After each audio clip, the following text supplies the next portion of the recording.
कानी बहू। किशोरी लाल जी के बेटे राघव की शादी की बात जगह जगह चल रही थी, लेकिन किशोरी लाल जी को कोई लड़की पसंद ही नहीं आती थी। और उसकी एक ही वजह थी, किशोरी लाल जी का लालची होना। उनको लड़की वालों से मोटा दहेज चाहिए था और इसी चक्कर में एक दिन वो एक बहुत पैसे वाले के घर अपने बेटे का रिश्ता लेकर पहुंचे। उस आदमी का नाम था ओम प्रकाश। देखे किशोरी लाल जी, मेरी एक ही बेटी है और मेरी सारी संपत्ति जायदाद सब कुछ मेरी बेटी नैना का ही है। पापा, नाम से लगता है बहुत खूबसूरत होगी। कितना अच्छा नाम है ना, नैना। ओ, वैसे बात तो सही है आपकी। अब इतना पैसा है, जमीन जायदाद है, इकलौती बेटी, आप भी क्या करेंगे? सब कुछ उसे ही देंगे ना। बिल्कुल ठीक पहचाना आपने। बस बेटी की शादी और सारी जायदाद उसके नाम। पापा, बिना देखे हाँ कर दीजिए ना। इतना अच्छा रिश्ता फिर कहाँ मिलेगा? माला माल हो जाएंगे हम। मैं अपनी बेटी को बुलाता हूँ। अरे नहीं नहीं नहीं नहीं, आपकी बेटी का नाम नैना है, सुनकर ही लगता है बहुत सुंदर होगी। रहने दीजिए अंकल, मैं तो आपकी बेटी के नाम से ही इतना खुश हो गया हूँ कि उसे बिना देखे शादी करने को तैयार हूँ। अब तो मैं उसका चेहरा सीधे शादी के बाद ही देखूंगा। और इस तरह राघव नैना का चेहरा नहीं देखता और उससे शादी कर लेता है। शादी के बाद अपनी सुहाग रात पर जब राघव नैना का घूंघट उठाकर देखता है तो नैना की आंखें बंद थी। कितनी खूबसूरत हो तुम नैना, जरा अपनी आंखें खोलकर मेरी तरफ देखो तो सही। नहीं, मुझे शर्म आती है।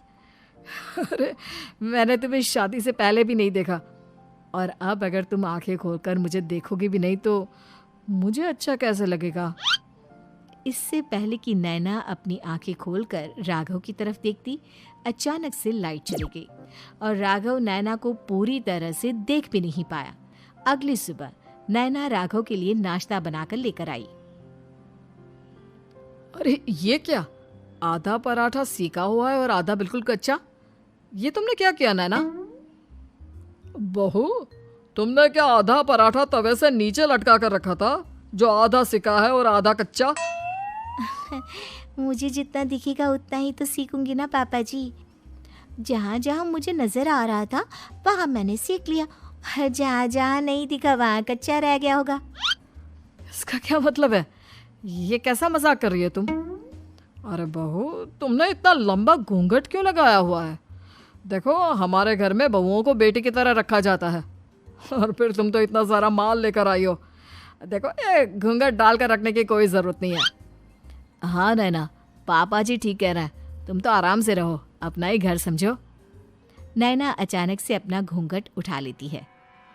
अरे ये क्या पापा, नैना की तो एक आंख फूटी हुई है। नाम से नैना, लेकिन ये तो कानी बहू निकली। मेरे साथ धोखा हुआ है, धोखा। बिना दिखाए अपनी कानी लड़की मेरे संग ब्याह दी। मुझे कानी बीवी नहीं चाहिए। मुझे अभी ओम प्रकाश जी से बात करनी पड़ेगी। आखिर उन्होंने मेरे साथ ऐसा किया क्यों?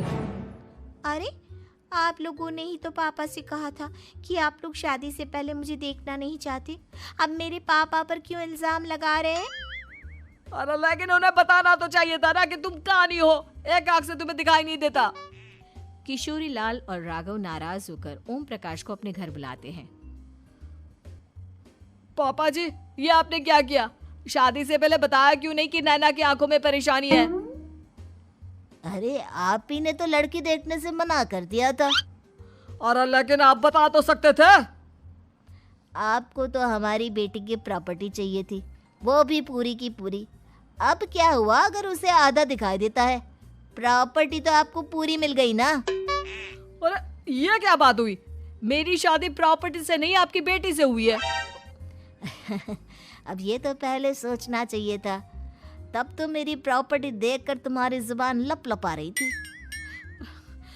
लेकिन मैं कानी लड़की को अपनी बीवी बनाकर नहीं रख सकता। पापा, कुछ करिए ना आप। हाँ, करता हूँ। देखिए ओम प्रकाश जी, आप हमारे साथ ऐसा नहीं कर सकते। और तुम देखो, अगर तुमने मेरी बेटी से शादी तोड़ी ना, तो जो भी प्रॉपर्टी मैंने तुम्हें दी है वो तो पूरी की पूरी वापस ले ही लूँगा, और आधी प्रॉपर्टी तुम्हारी भी लूँगा। अरे मेरी आधी प्रॉपर्टी भला क्यों लेंगे आप? इसलिए क्योंकि मेरी बेटी को आधा नज़र आता है और उसकी नज़र अभी तक तुम्हारी आधी जायदाद पर ही पड़ी है। अब तुम उसे घर से निकालोगे तो कुछ तो लेकर जाएगी ना। और अगर हम आपकी बेटी को अपने घर की बहू बना कर रखे तो? तो तुम्हारी पूरी प्रॉपर्टी तुम्हारी ही रहेगी, और जो मैंने तुम्हें दिया है ना, उसमें से बस मैं आधा लेकर जाऊंगा। अरे लेकिन अब आप अपनी दी हुई प्रॉपर्टी में से आधी वापस क्यों लेकर जाएंगे? अगर मैं आपकी बेटी को अपनी पत्नी बनाकर रखने को तैयार हूं तो? इसलिए ताकि भविष्य में अगर तुम मेरी बेटी को धोखा दो तो उसके पास कुछ तो रहे जो पति का हो। वैसे मेरे पास तो बहुत कुछ है, लेकिन अपने पति की कोई निशानी तो उसके पास होनी चाहिए ना। अब अगर तुमने मेरी बेटी को कानी कहा तो तुम्हें प्रॉपर्टी भी कानी ही मिलेगी, पूरी नहीं। जमाए राजा।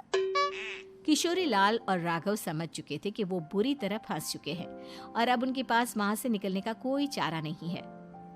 अब समझ में आया ना, लालच बुरी बला होती है। एक तो तुम्हें प्रॉपर्टी मिली, ऊपर से बीवी मिली, उसमें तुम्हें नखरे भी दिखाने हैं। आए बड़े, चुपचाप बैठो दोनों।